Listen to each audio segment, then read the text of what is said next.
a condenar en el quinto pailón del infierno, sino que cuando nos acerquemos a la realidad, yo los voy a llevar a un viaje a la realidad para que sepamos el agua que nos moja. Porque nosotros como educadores, maestros o padres o madres de familia, nosotros como educadores tenemos que ser conscientes de la realidad que hay. La realidad no es buena, la realidad no es mala, la realidad es la realidad. Y uno tiene que trabajar con esa realidad. No nos podemos quedar en la nostalgia de los tiempos idos o en el deseo de los tiempos por venir, por dos razones.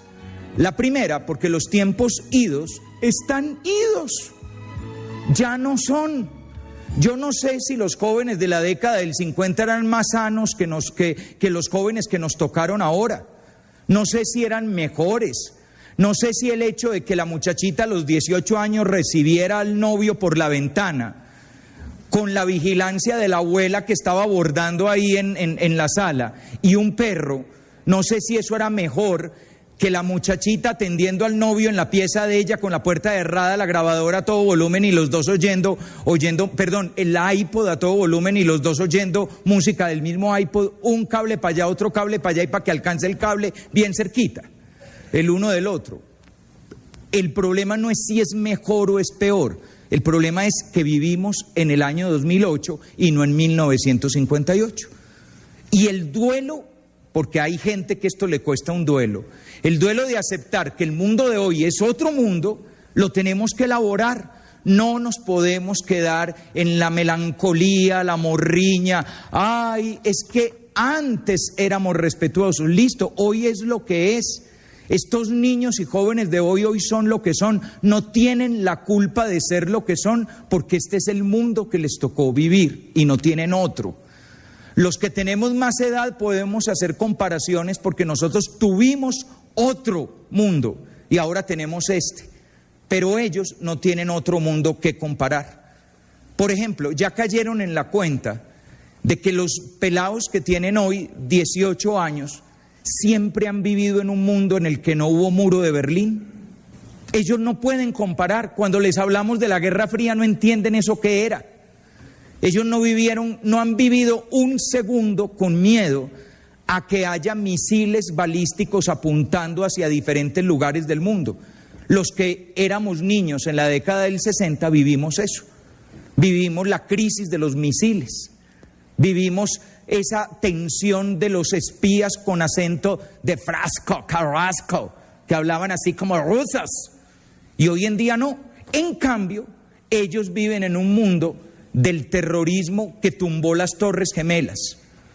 En ese mundo es en el que a ellos les tocó vivir.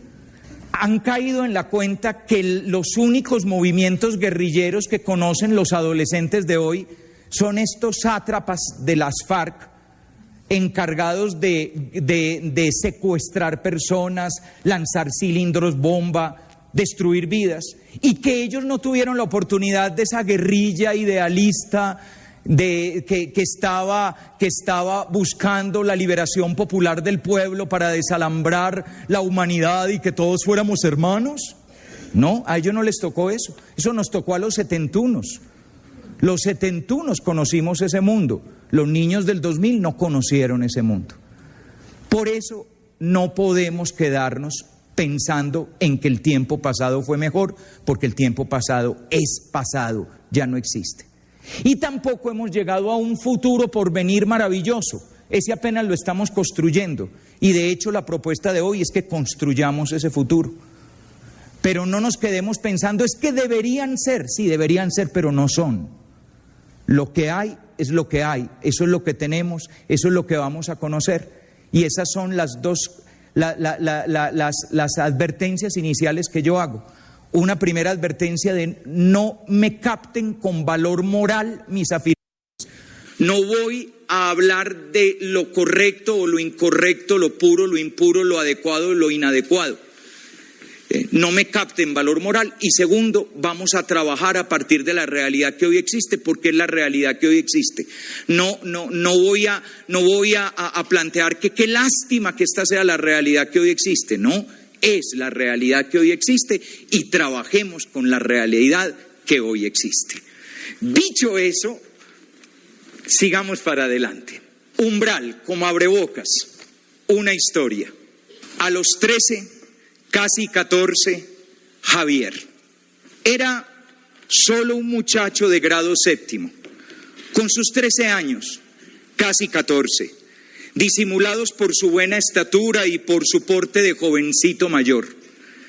Era solo un muchacho con las preguntas propias de su edad, con el deseo de entender sus sentimientos, con el anhelo loco de tener a alguien que se preocupara por él y le dijera alguna vez, te quiero.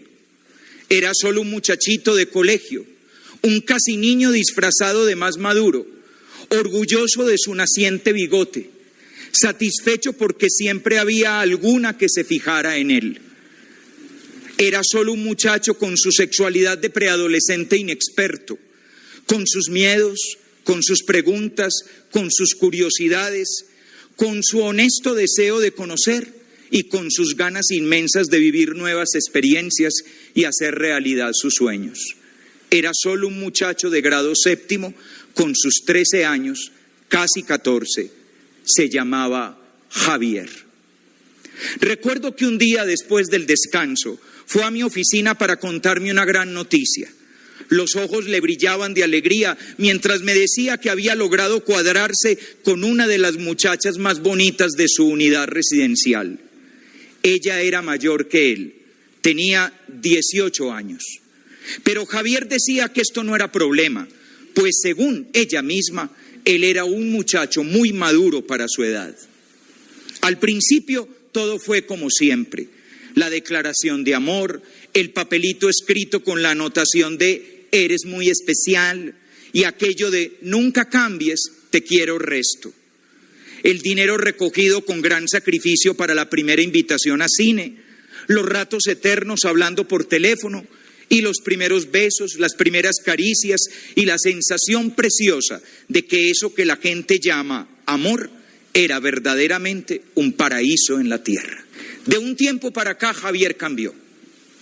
Ya no se le notaba en el rostro la alegría, ya no le brillaban los ojos, ya no corría a mi oficina para contarme los últimos pormenores de su conquista. Parecía huir de mí, parecía duro, parecía como si sus tiernos 13 años, casi 14, se le hubieran vuelto en un momento 20 o 30 insoportables años de vida y experiencia. Sufría, pero callaba. Por más que intentaba acercarme a él, solo encontraba monosílabos que me cerraban el acceso a su corazón. Mientras tanto, él se seguía consumiendo. El rendimiento en los estudios bajaba, las quejas de los profesores crecían y su preadolescencia se iba muriendo debajo de la pesada carga de una adultez prematura. Un día hizo algo grave en el colegio. Se tomó la determinación de sancionarlo fuertemente. Yo lo llamé para hablar con él, para insistir una vez más, a ver si con la excusa de la sanción disciplinaria al fin me decía algo. Hice preguntas, amenacé con la sanción, le hice ver una y otra vez la delicada situación en la que estaba. Sin embargo, Javier solo subía y bajaba los hombros en señal de resignación trágica a su suerte, mientras me respondía de mala gana con 3 o 4 palabras inexpresivas. Luego, molesto por la reacción del muchacho, acorralado, sin saber qué más decirle o cómo más preguntarle, lo miré a los ojos y le dije, ¿usted qué es lo que quiere? ¿Tirarse la vida? Y él respondió, más puta que ya está, más puta de lo que ya está. ¿Acaso no era este el mismo muchacho que hacía apenas unas semanas hablaba del paraíso en la tierra, de lo bello que era sentirse querido, de lo lindo que era tener a alguien a quien amar? Intuyendo lo que le pasaba, pregunté, ¿pelearon? Me dijo que no. Entonces volví a preguntar, ¿te utilizó? Y sin decir palabra, me abrazó y se echó a llorar. Era solo un muchacho de grado séptimo, con sus 13 años. Casi 14. Era solo un preadolescente lleno de sueños y de dudas. Y ahora, llorando, abrazado a mí, era solo un muchacho utilizado, un muchachito bonito, con la desgracia de ser bonito, Un peladito que el día de su cumpleaños sintió como su novia lo llevaba a la cama, le colocaba el condón, le hacía el amor y después, como despedida, le decía que era verdad que él estaba muy bueno, pero que solo era un niño y que ella no era niñera de nadie. Era solo un muchacho que desde que eso pasó sentía asco y vergüenza y no sabía por qué. Era solo un muchacho que llevaba varias semanas sin ganas de vivir, encerrado en su cuarto, mirando por la ventana deseando tener el valor de quitarse la vida. Era solo un muchacho que sentía que su vida había quedado tirada, que ya no valía la pena creer en paraísos en la tierra y que sentía con dolor que los juegos de la infancia se hubieran marchado para siempre.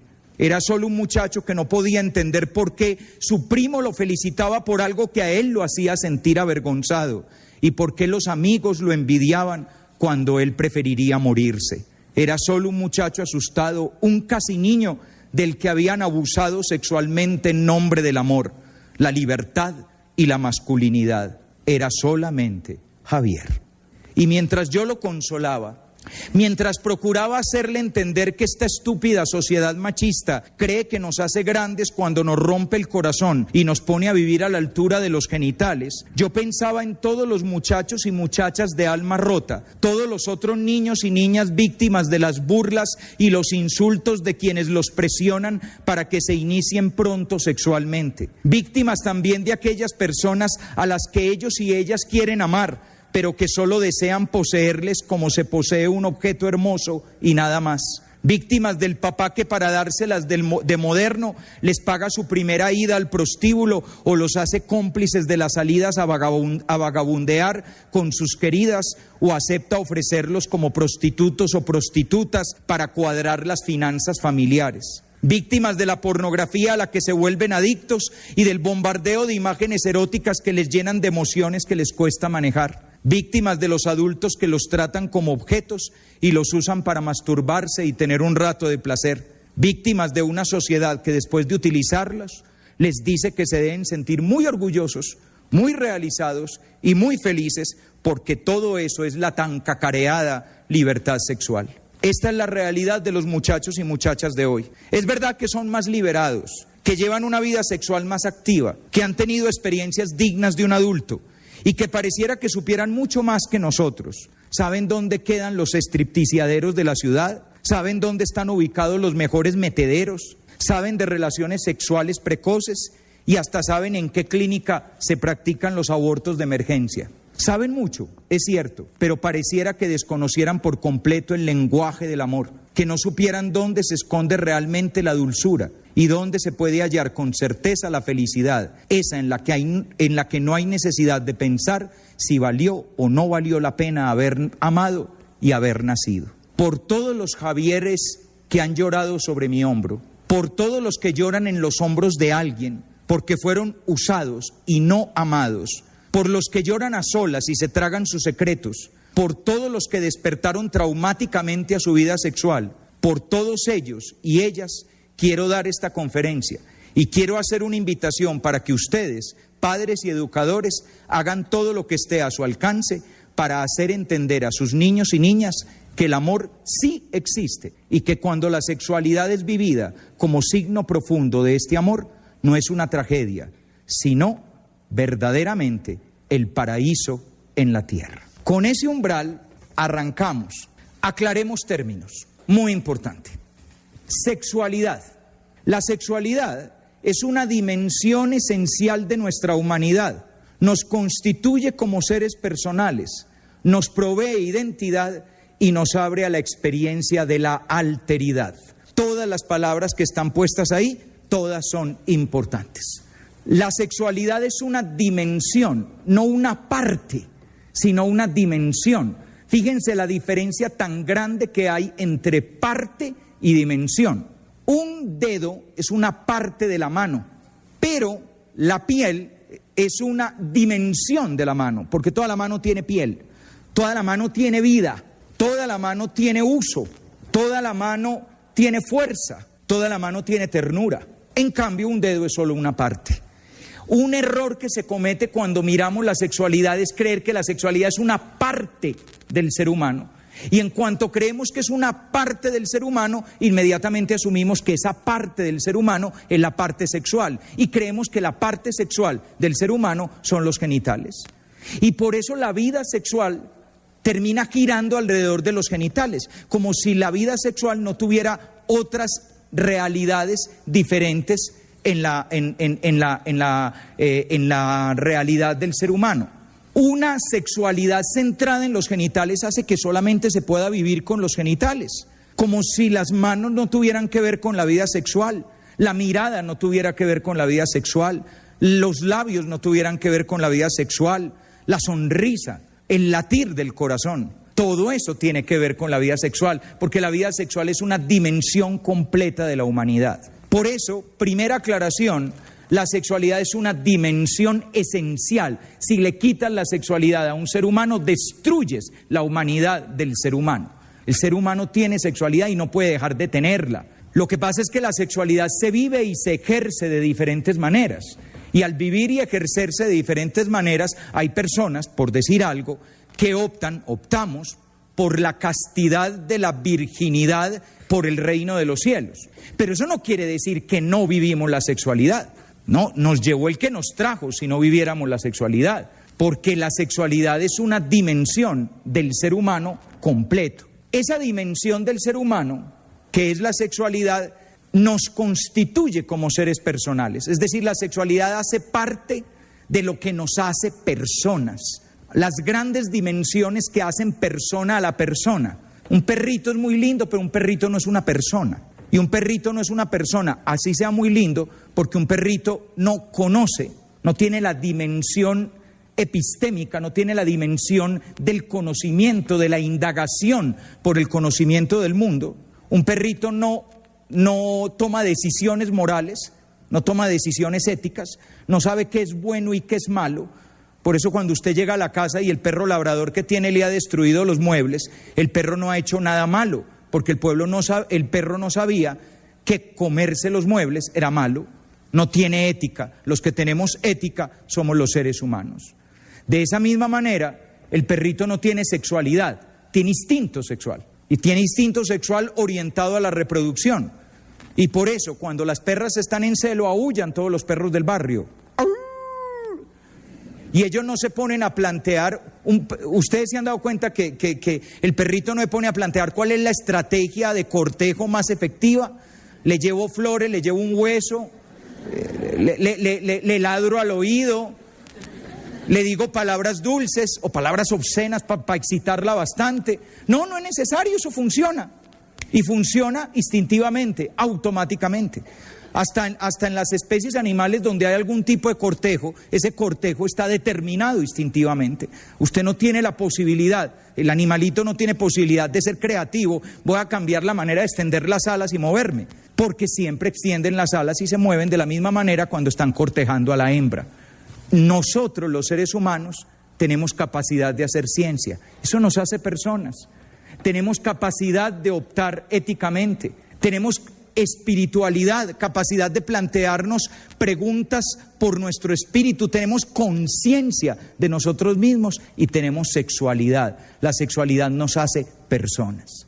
Pero fuera de eso, al hacernos personas nos da identidad. Uno tiene identidad de sí mismo en cuanto ser con sexualidad. Por eso es que uno se siente hombre, se siente mujer o se siente otra cosa. No me voy a meter ahora en la variedad de, porque hoy se habla del tercer sexo o el cuarto sexo, lo que sea, pero uno se siente algo, es una conciencia de sí mismo. Que no les pase como un pastucito que fue a pedir un trabajo y entonces están llenando el formulario de inscripción.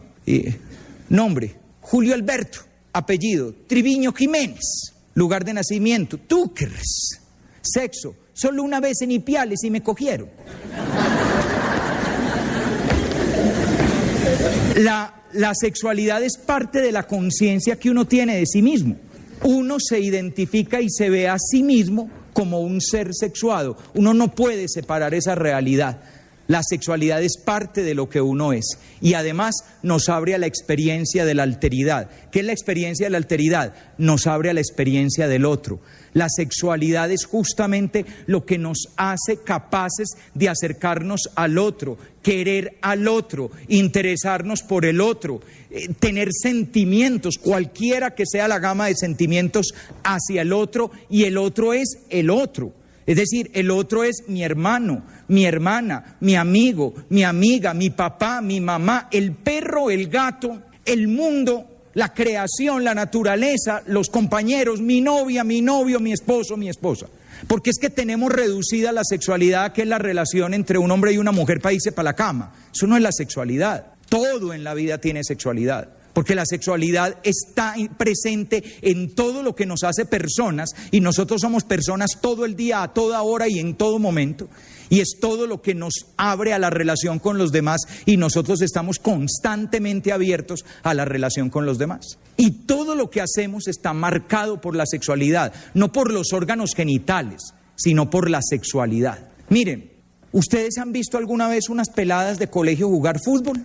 En el colegio de nosotros tenemos unas niñas muy buenas para el fútbol. De hecho, una de ellas está ahora en la selección sub-17 que va al Mundial. Ojalá la lleven porque como que la convocan, la desconvocan, la vuelven a convocar.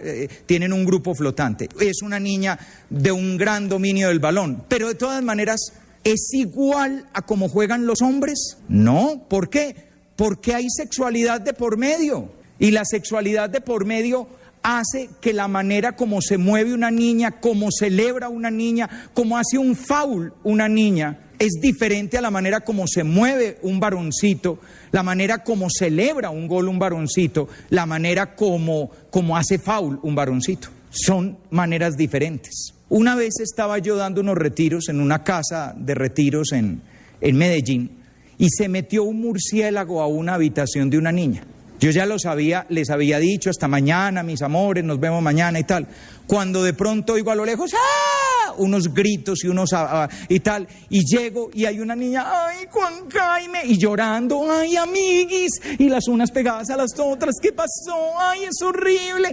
¡Ay, un murciélago! Yo hasta hice el chiste bobo de, cuidado, de pronto es Batman y tal, y conoce usted esta noche un hombre bien misterioso. En fin, no hubo de otra, me tocó ir por una escoba y agarrar a escobazos el pobre murciélago y sacarlo para la porra, y después entrar con una linterna y mostrarle a la niña que ya no había más murciélagos y ¿puedo dormir con Pao? No, mija, porque ya no hay murciélago. Adiós pues, Pao para su pieza, Lina para la suya. 8 días después estoy en unos retiros con unos muchachos en Pereira y lo mismo, se metió un murciélago a una habitación. Ya los había mandado yo a dormir cuando oigo la bullaranga, pero no hay niños llorando, ni se están apoyando unos a otros, amiguis, no, nada de eso. Tienen agarrado el murciélago, le prendieron un cigarrillo y lo pusieron a fumar. Y aquí me tocó fue rescatar al murciélago, no rescatar a la niña. ¿Por qué? Porque somos diferentes, porque todo tiene sexualidad. ¿Cómo celebran un gol las niñas? ¡Ay, gol, gol, gol! Y los niños, bien, hijo de tantas, bien. Porque todo tiene sexualidad. En todo, cuando miramos, cuando nos indignamos, cuando queremos, cuando nos declaramos, cuando estamos tristes o estamos tristes. En todo lo que vivimos hay sexualidad. La sexualidad no es únicamente genitalidad, ni hace referencia solo a lo relacionado con la reproducción, el erotismo y el placer. Si bien todo esto es parte de la sexualidad es mucho más amplia, afecta nuestra conciencia de ser lo que somos y toda nuestra dimensión relacional con el mundo, con los otros, con Dios. Por lo tanto, esta es la clave para comprender todo lo dicho en el día de hoy. La clave para todo lo que vamos a decir en el día de hoy es una visión integral mucho más amplia de la sexualidad. ¿Tu hijo de 5 años vive la sexualidad? Claro, cuando corre, cuando ríe, cuando abraza al amiguito del colegio que salen así abrazaditos a comprar a la tienda, cuando llega donde la mamá y le dice, mamita te amo y la llena de besos, cuando juega brusco con el papá, cuando empieza a molestar con la niña y le jala el pelo y uno tiene que decir, Juan David, no me le juegue hacia la niña. Todo tiene sexualidad. Todavía ahí no hay genitalidad. Sí. Por eso no circunscribamos la sexualidad a la simple genitalidad, porque entonces la hacemos depender única y exclusivamente del uso de unos órganos genitales. Después vamos a ver que esa manera de entender la sexualidad ha empobrecido la vivencia de la sexualidad. Una parejita de novios hoy en día ya no tiene más manera de mostrarse el amor que agitando el catre. Porque como lo fundamental de la sexualidad es que vos tenés aquello y yo tengo esto otro, entonces que el uno encaje en el otro y punto, ya no hay más. Se desapareció el poema, se desapareció el acróstico, se desapareció la carta de amor, la canción dedicada, la mirada con dulzura, la agarrada de la mano, le vi el hombro. Todo eso que hace parte de una vida sexual más completa se volvió en que nos vamos al grano. De una vez al tema de fondo y se empobrece la relación de las personas. En últimas, una de las frases que más repiten los novios hoy en día, ¿sabes qué? Démonos un tiempo, me cansé. Pues claro, porque si solo es eso, si no hay más misterio en la relación, el misterio de descubrir un ser humano entero, si el único misterio que teníamos era simplemente ñanga ñanga, pues después del ñanga ñanga, ¿ya qué? Ya no hay mucho más que descubrir. Aunque hoy se tiende a hablar de la separación entre sexualidad y amor, esta es una realidad muy en boga hoy en día. No es necesario amar para tener sexo, esa es la afirmación. Realmente la sexualidad está íntimamente relacionada con la dimensión afectiva del ser humano. El ser... Así como una dimensión del ser humano es el conocimiento y una dimensión del ser humano es la ética, una dimensión del ser humano es su capacidad de amar y una dimensión del ser humano es su sexualidad y todo eso está mezclado. Uno no parquea una dimensión de la vida y la deja aparte. Hoy no la voy a usar. Hagan la prueba de dejar aparte la corporalidad y venirse para la conferencia sin cuerpo.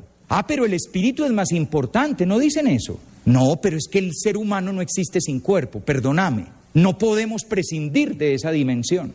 Hagan la prueba de trabajar, estudiar, salir a la calle, manejar un carro sin ética. No se puede. Puede tener una ética bizarra, pero no puede no tener ética. Usted tiene que, mientras va conduciendo el carro, mientras va jugando fútbol, mientras está viendo televisión, mientras habla con otra persona, mientras trabaja, mientras estudia, usted se está planteando qué le parece correcto y qué le parece incorrecto. No puede evitarlo. Es una dimensión esencial de la persona. Lo mismo, la dimensión afectiva, la dimensión abierta al amor, a la ternura, a la relación con el otro, hace parte de la dimensión también, está interrelacionada con la dimensión de nuestra sexualidad. Sin embargo, una visión reduccionista de la sexualidad, si la sexualidad son solo los genitales y el placer genital, entonces no se necesita amor. Simplemente tú me gustas, estás muy querido, muy bueno, tú me gustas, estás muy querida, muy buena, ñanga ñanga, y no es necesario que nos amemos. Y además tiene una gran ventaja, nadie sufrió. ¿Ven la ventaja que hay? Es una maravilla. Porque uno no se enamora y el que se enamora sufre, se desgasta. ¿Qué te pasa? Te veo distinta. Ayer estabas tan tierna y hoy estás distante. Y entonces comienza todo eso. En cambio es maravilloso. Usted se encontró con una vieja que está como un pan en una fiesta. Llega, ñu, chun, chun, chun. Tú para tu casa y yo para la mía y frescos. Y no tengo que estar pensando, ¿me recuerdas? ¿Te interesas por mí? Nada. En últimas, después vamos a ver por qué eso está de moda. No está de moda en el fondo por un concepto de sexualidad. Hemos hecho ese concepto nuevo de sexualidad. La sexualidad no necesita amor para poder justificar una realidad que nos va a explicar nuestra situación social. Esto quiere decir que es posible ejercer la genitalidad y tener placer erótico sin que necesariamente haya una relación amorosa. Eso es lo que se plantea. Y obviamente, claro, se puede tener una relación genital sin que haya amor. El que va a un prostíbulo tiene una relación genital y no ama a la prostituta con la cual está teniendo la relación. Pero la sexualidad, en cuanto dimensión esencial de nuestra humanidad, no puede desvincularse del sentir afectivo, sea este amor u otro sentir. La sexualidad siente y el sentir se vive a través de la sexualidad. Usted puede no amar a la prostituta, pero algo siente por la prostituta. No puede no sentir, algo siente. Ese cuento de yo no siento nada es cuento chino. uno algo siente. Siente lástima, o siente vergüenza, o siente asco, o siente conmiseración, o siente interés, o siente curiosidad, pero algo siente, porque las dimensiones del ser humano están unidas, y de la misma manera que usted no se puede quitar el cuerpo para ir a un lugar, no se puede quitar la dimensión afectiva para vivir la sexualidad. Las aclaraciones previas son fundamentales para comprender la educación sexual como una realidad que atañe a la formación integral de las personas y no únicamente a realidades parciales de la vida sexual. ¿Qué quiere decir eso?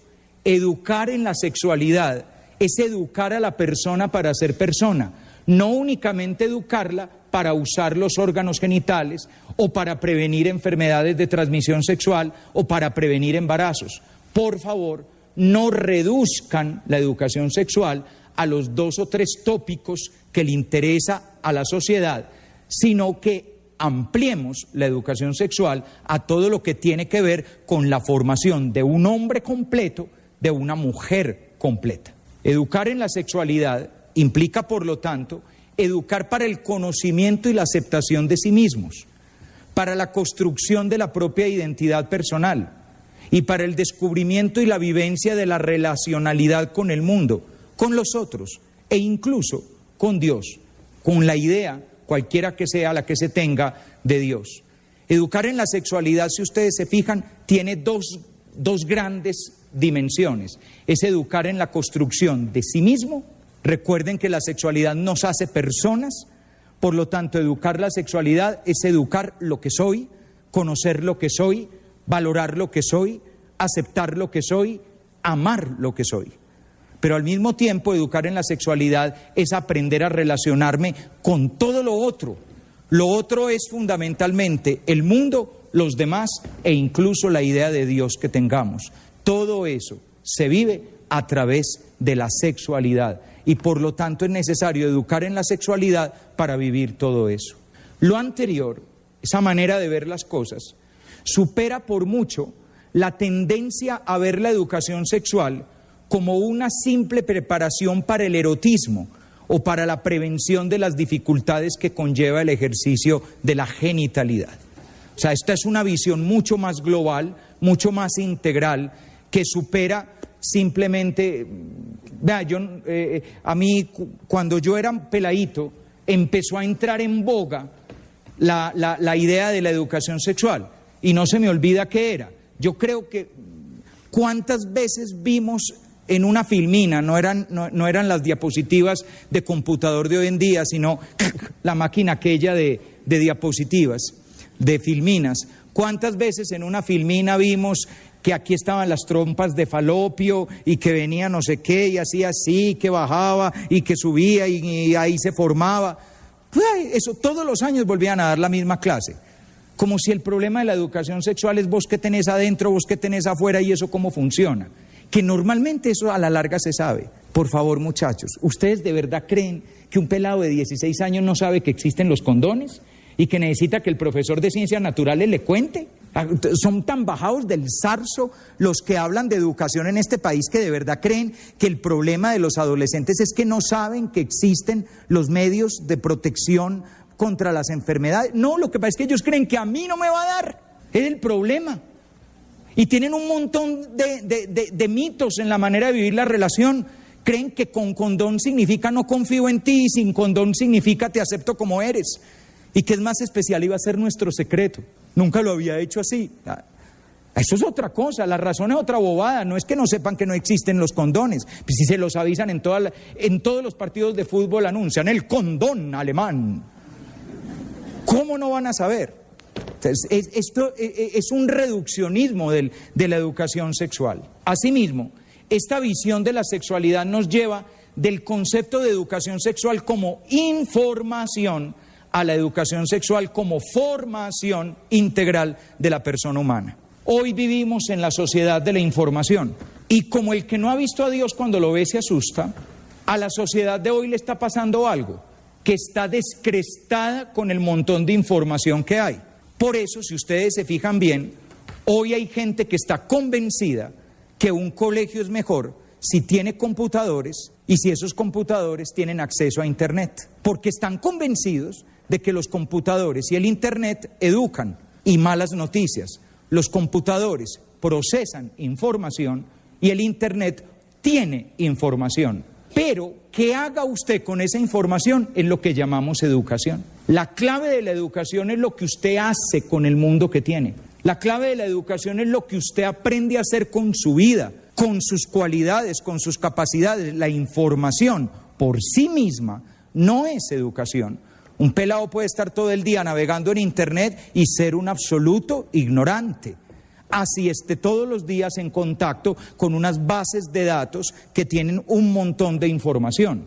De hecho, analicen cuáles son los sitios que visitan los muchachos, a ver si los muchachos, los sitios que visitan son los que proveen conocimientos interesantes. Ellos se van al Messenger y empiezan a chatear. Hola, sin H, ¿qué haces? El qué sin tilde, sin abrir ni cerrar interrogación. Haces con S, no la final, la del medio. Es un ignorante que usa Internet, simplemente. Lo mismo pasa en la educación sexual. Se cree que educación sexual es dar información. El pene, el glande, el prepucio, las gónadas, las suprarrenales, la vagina, y como si el dar información fuera la clave de la educación sexual. La clave de la educación sexual es la formación integral de la persona. Existe una tendencia hoy en día a confundir la cantidad de información con la calidad de la formación. En el proceso educativo se necesita de la información, pero esta, sin un marco de referencia axiológico, es decir, sin valores, sin una perspectiva reflexiva, sin implicaciones antropológicas y éticas, es solo un conjunto de datos que por sí mismo no educa. La educación sexual ayuda a formar seres humanos íntegros, no solo informa sobre métodos de prevención. La clave de la educación sexual en los colegios no es lograr ni que las niñas no queden en embarazo, ni que las niñas y niños no contraigan enfermedades.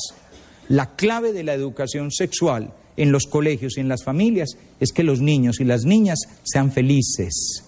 Y eso es mucho más importante que la cuestión de si quedó o no quedó embarazada, si se le transmitió o no transmitió una enfermedad. Lo que nos estamos jugando es la felicidad de las personas. Para hablar de sexualidad, existen diversas tendencias a la hora de hablar de sexualidad. El primero es el esquema normativo. Voy a hablar de 3 esquemas que normalmente existen cuando se habla de sexualidad. El primero es el esquema normativo. Lo importante al hablar de sexualidad es clarificar lo prohibido o lo permitido, lo correcto o lo no correcto moralmente. Si ustedes lo piensan bien, ese fue el modelo de la educación sexual del pasado. Cuando se hablaba de sexo se decía qué era bueno y qué era malo. ¿Es bueno el acto sexual? Sí, dentro del matrimonio. Listo. Y ya te aclararon la cuestión. ¿Es malo masturbarse? Sí, es horrible, un pecado horroroso. Segundo, el esquema informativo. Lo importante al hablar de sexualidad es ofrecer un conjunto de datos y dejar las consideraciones éticas a cada persona. Entonces yo le digo un montón de datos, los órganos, las enfermedades, los medios de prevención, las diferentes orientaciones sexuales, etcétera, y usted después verá qué hace con eso. Usted qué hace con eso es una decisión suya. Y tercero, el esquema axiológico, es decir, a partir de los valores. Lo fundamental al hablar de sexualidad es mirarla en el contexto de los valores que constituyen a un ser humano como tal, ante sí y ante los otros. Evidentemente, ese es el paradigma que yo les propongo hoy a ustedes. Se trata de una educación sexual desde los valores de la persona, y desde los valores de la persona la información tiene una orientación en valores, y esa orientación de valores tiene una meta. La meta es la construcción integral de uno mismo, la construcción integral de la relación con los demás. Las diversas formas de tratar el tema de la sexualidad están relacionadas con la forma como históricamente en nuestra cultura se ha accedido al tema sexual. De ahí surgen 2 grandes tendencias, una que responde a la otra. Esto es muy clave para entender por qué hoy en sexualidad se dice lo que se dice. Sobre todo, por qué la gente en los medios de comunicación, los columnistas de los periódicos o de las revistas, por qué dicen lo que dicen, por qué reaccionan como reaccionan ante afirmaciones de la iglesia o cosas por el estilo. Eso se entiende viendo los dos grandes modelos de afrontar el tema de la sexualidad que ha habido a lo largo de la historia. Puede haber más, yo me voy a centrar en estos dos. Primero, lo que llamo yo la visión pesimista de la sexualidad.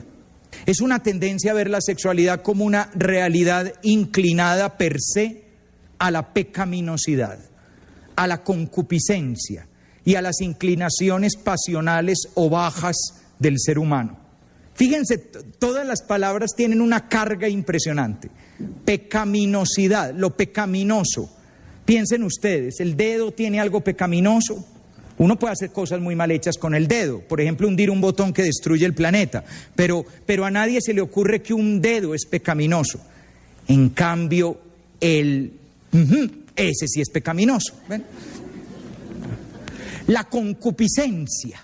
Cuando se habla de la concupiscencia, alguno de ustedes está pensando en esa atracción malsana que siente un funcionario público por pedirle a una empresa que le pase dinero debajo de la mesa para darle la licitación de la construcción de un túnel.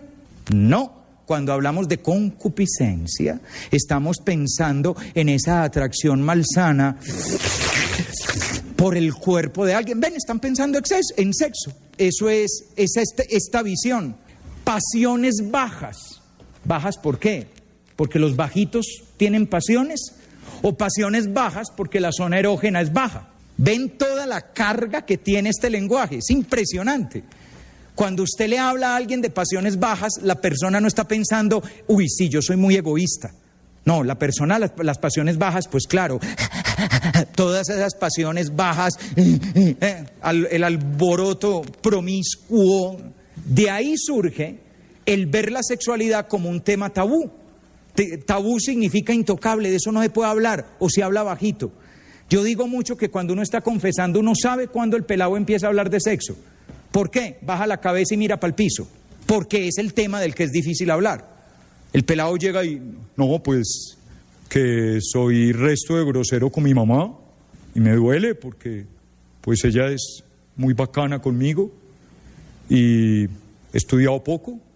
Baja la cabeza y se atragantan las palabras. ¿Ven? Ya, va a hablar de sexo. Ya sabe uno que te tocaste a aquello, hombre, ¿no? Muy bien. Esto lleva a concebir el tema de la sexualidad como tabú e incluso concebir la corporalidad misma como elemento secundario, cuando no decadente de la vida humana. O sea, de aquí surgió una visión de que el cuerpo era como la parte maluca de nosotros. Incluso durante una época en la historia de la humanidad, pareciera como si el alma, que es la buena, vive dentro de un cuerpo que es el malo. Y el alma quiere subir y el cuerpo quiere bajar, y el alma quiere progresar y el cuerpo a no dejarla. Entonces por eso el cuerpo hay que dominarlo. ¿Y cómo se le domina? Dele ayuno, mortifíquelo, hágalo sufrir a ese desgraciado para que aprenda, porque es que el cuerpo es como un caballo desbocado que toca controlarlo, porque donde usted lo deje moverse, el cuerpo lo lleva a quién sabe dónde. Todo esto proviene de esta visión.